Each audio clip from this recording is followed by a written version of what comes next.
Buenas, buenas amigos escuchas de este resonante espacio. Todo el colectivo de Pulpería les deseamos mucha paz, salud física y mental en todos los tiempos, pero sobre todo en etapas como la actual de repentinas crisis mundiales o de situaciones que nunca nos imaginamos vivir o para las que definitivamente no estábamos preparados y que para empeorar las cosas las vivimos en una situación, en una era más bien tecnológica de gran conectividad y amplia comunicación que en lugar de ofrecer soluciones pareciera desfavorecer o actuar en contra del poder de raciocinio que se dice tenemos los humanos y más bien nos empezamos a comportar como otras especies influenciados por instintos salvajes, irracionales o de supervivencia selectiva, más que por los ánimos de solidaridad y lazos de hermandad que nos deberían de unir cada vez más. Quizás suene un poco fatalista, solo trato de ser realista en realidad, pero obviamente no todo tiene un filtro opaco en el panorama y siempre habrán ejemplos indiscutibles y desinteresados de muchas personas, de comunidades que buscan propiciar un cambio de mentalidad, de ánimos y en general propiciar un cambio de aquellos sistemas que solo se han caracterizado por el individualismo y por el filibusterismo. Les comento que aún continuamos trabajando de forma individual, esperando retomar las pláticas colectivas para el siguiente episodio. Como en los episodios anteriores, aclaro que las opiniones o interpretaciones expuestas en este episodio no son necesariamente de todos los miembros del colectivo Pulpería. Yo soy Yalpri Moncada y el tema que te expongo hoy tiene 2 llantas, no son parte de mi cuerpo. Para nuestra audiencia internacional que no entendió lo anterior, en Nicaragua coloquialmente le decimos llantas a las lonjas o al gordito de la panza que se nos desborda a los pasaditos de peso. Pero bueno, regresando a lo importante, eso sí, el motor que mueve a esas llantas sí está pegado a mí y se llama piernas. Ya me hice un poco de bolas, pero en conclusión, no les voy a hablar de las piernas, voy a platicarte sobre la bicicleta, un medio de transporte alternativo de bajo presupuesto, amable con el medio ambiente y muy útil en tiempos de crisis. Y si se preguntan a qué viene la selección de este tema, bueno, a que parte de la comunidad ciclista mundial estaría festejando el Día Mundial de la Bicicleta el recién pasado 19 de abril, aunque al parecer el día oficial para la Organización de Naciones Unidas es el 3 de junio. Seguramente para muchos que utilizan diariamente este vehículo eso es lo de menos y tratamos de concienciar sobre su uso cada vez que se pueda. Quiero empezar un poco refiriéndome a los orígenes de esta máquina, porque parece existir algunos desacuerdos entre los historiadores en relación al punto de partida del diseño y desarrollo de la bicicleta, ya que se menciona a un francés de nombre Comte Med de Sivrac como inventor del celerífero en 1790. El celerífero, era una máquina para correr compuesta por 2 ruedas alineadas conectadas por una barra sobre la que se montaba una persona a horcadillas y se impulsaba con los pies, pero esta carecía de dirección. Sin embargo, hay quienes aseguran que esto es una historia inventada. Pero bueno, en todo caso, lo que se reconoce como el más acertado antecedente de este vehículo Según los registros históricos, se le atribuye al alemán Karl Freiherr von Dreiser, y fue en 1817 cuando se vio el primer ejemplar de un artefacto elaborado completamente de madera y se le conoció también como la draisiana o draisina. Cualquiera de los dos términos parece ser válido. Más adelante, en este mismo episodio, les cuento sobre el desastre natural del que se dice nació la idea de esta máquina. Continuando con un poco la cronología de la evolución de la bicicleta, se dice que en 1839 se vería un primer cambio relevante en este aparato, y este sería a manos de un herrero escocés llamado Kirkpatrick Macmillan, quien añadiría los pedales, y ese sería como que el aporte más grande de este escocés. Años después, en 1861, el francés Pierre Michaud trató de perfeccionar el invento con resultados poco exitosos. Luego, en 1879, James Starley también le metió mano al aparato. Él creía que haciendo la rueda delantera más grande que la trasera podía resolver un poco el problema de equilibrio que presentó la maniobra que hizo el francés Michaud, y al parecer que en parte sí lo logró. Si ustedes han visto la imagen de ese modelo con una llanta delantera mucho más grande que la trasera, yo no me imagino la verdad cómo lograría estabilidad en eso, pero bueno, habría que experimentarla. Igual se le agradece a Michaud por su participación. Pero bueno, fue hasta el año 85, o sea, en 1885, que se presenta el modelo similar a lo que conocemos actualmente, y a partir de ese año se considera el boom de la bicicleta moderna. Era un diseño que incluía frenos, llantas con cámara de aire o lo que conocemos como neumático, y una cadena con conexión a la rueda trasera.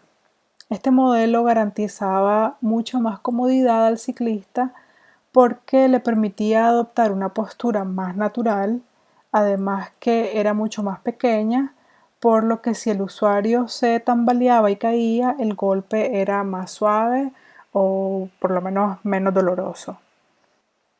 Antes mencioné que les contaría sobre el fenómeno natural del que nació la bici o del que se dice que nació la bicicleta. Y bueno, en 1815 hay un volcán localizado en Indonesia que se llama Tambora. Este se dice que oscureció a toda Europa al registrar una mega erupción que incluso hizo desaparecer el verano de 1816 en el viejo continente, y por eso fue conocido como el invierno volcánico. Como dato curioso, se cuenta que este evento fue el que parió a Frankenstein, pero bueno, esos son otros menesteres. Y esa erupción trajo consigo una gran devastación. Se vio una inestabilidad en el clima a nivel global, pero afectó en mayor medida a los europeos, ya que perdieron sus cosechas y tuvieron que alimentarse sacrificando a los caballos. Se dice que la mayoría, si no es que todos los corceles domésticos, sirvieron de alimento en Europa durante esa época. Esto trajo como consecuencia que las personas tuvieran dificultades para trasladarse hacia distancias largas. En situaciones como estas de grandes crisis, cuando la humanidad se ve en aprietos o en grandes necesidades, es también cuando echa a andar la imaginación y el ingenio. Y es así como 1 o 2 años después de la peor hambruna del siglo XIX en Europa, y careciendo de formas prácticas para movilizarse hacia grandes tramos, El alemán Karl von Dreiser se consagra con la Draisina o Draisiana, que abriría paso a lo que hoy conocemos como la bicicleta y utilizamos por motivos de entretenimiento, de deporte, transporte alternativo y hasta de oficinas de negocios. Y aunque parezca chiste, pero a ver, pónganse a pensar cuánta gente ves a diario o has visto en toda tu vida o te has dado cuenta a través de algún reportaje, algún artículo, etcétera, que utilizan una bicicleta para implementar un negocio. Por lo menos yo, posiblemente alrededor de unas 10 opciones. Bueno, tomando en cuenta también que he vivido en 3 países y más o menos he visto y entre lo que me he dado cuenta, puedo fácilmente mencionar a un esquimero o heladero o alguien que vende raspados, eh, afiladores de cuchillos, un lustrazapatos, tamales oaxaqueños, que por cierto tengo un recuerdo, eso fue en México, y un recuerdo muy chistoso de eso es que, bueno, las personas que andaban vendiendo por la calle tamales oaxaqueños traían unos parlantes súper fuertes porque yo vivía en un edificio en el 12º piso, si mal no recuerdo, y hasta allá escuchaba al señor que por las noches pasaba con un sonido que decía tamales oaxaqueños, los tamales. Y bueno, tengo un recuerdo muy bonito de esa época. Una crepería también es un negocio que se puede implementar y que lo he visto implementar en bicicletas. Una biblioteca o intercambio de libros usados. Um, Personas que venden pan, cafeterías incluso montadas en una bicicleta y hasta quienes solo acarrean una publicidad de algún negocio, por ejemplo, que recorren toda la ciudad en bici y andan con la pancarta o la publicidad pegada en la bicicleta o arrastrada por la bicicleta y es una forma de trabajo. Y bueno, así podríamos seguir mencionando infinidad de negocios que se pueden realizar montando una bicicleta. Pero también es importante mencionar, en vista de su origen como consecuencia de un desastre natural, que este vehículo ha desempeñado un papel casi que estratégico en la resistencia de las comunidades y de la forma de transportarnos para sobrevivir los tiempos de crisis. El mejor ejemplo en relación a lo que vivimos actualmente es la recomendación que se ha hecho sobre todo al personal médico en diferentes países que para minimizar los riesgos de contagio en el transporte público se recomienda utilicen bicicletas o caminar. Varias compañías de fabricantes de bicicletas en el Reino Unido han proporcionado o más bien prestado su flota de alquiler. Bueno, para los que no tienen conocimiento, en muchas ciudades hay como estaciones de bicicletas en las que uno puede alquilar por determinado tiempo, determinadas horas, una bicicleta y luego la regresas en otra estación ubicada en otra parte de la ciudad. Entonces estas son como que flotas de alquiler, a esto se refiere a las flotas de alquiler, pero en estos casos no las están alquilando, sino que las están prestando a personal médico. eh, y también han implementado campañas para recaudar fondos y construir bicicletas plegables destinadas también a los trabajadores de la salud. Igualmente, durante la actual emergencia sanitaria, varias ciudades de diferentes países han implementado ciclovías temporales para animar a las personas a utilizar la bicicleta de forma segura y así evitar grandes aglomeraciones en el transporte público. Otro caso reciente que expone la importancia de este medio de transporte fue lo sucedido en México para el terremoto de 2017. El tráfico automotor de la Ciudad de México colapsó luego de la sacudida de 7 grados Richter y esto imposibilitó que la ayuda médica y de insumos pudiera atender las necesidades de la población, y la única manera de movilizarse era a pie o en bicicleta. Otras situaciones que puedo mencionar tienen que ver con la reinvención de las industrias e incluso ciudades que se han visto afectadas por algún tipo de crisis.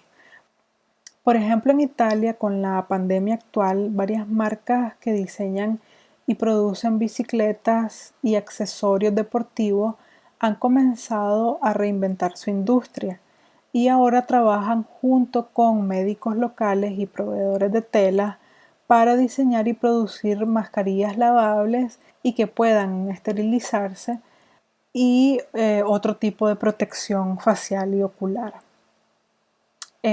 Por ejemplo, también en una ciudad de Nueva Zelanda que había sido prácticamente destruida por un terremoto en el 2011, se consultó a los pobladores cómo era la ciudad en la que ellos deseaban vivir. Y estos contestaron que en una ciudad más verde y más centrada en las personas.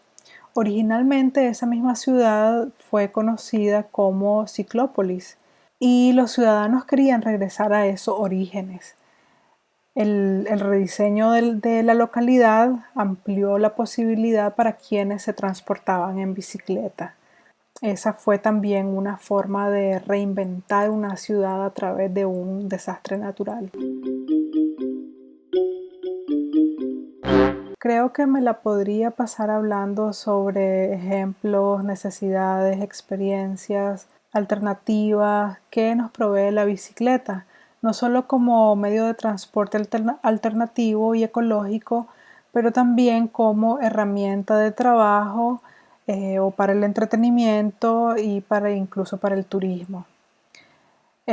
Yo todavía estoy esperando la gran felicidad que me traería un proyecto de ciclovías en Managua, que es la capital de Nicaragua, donde yo vivo.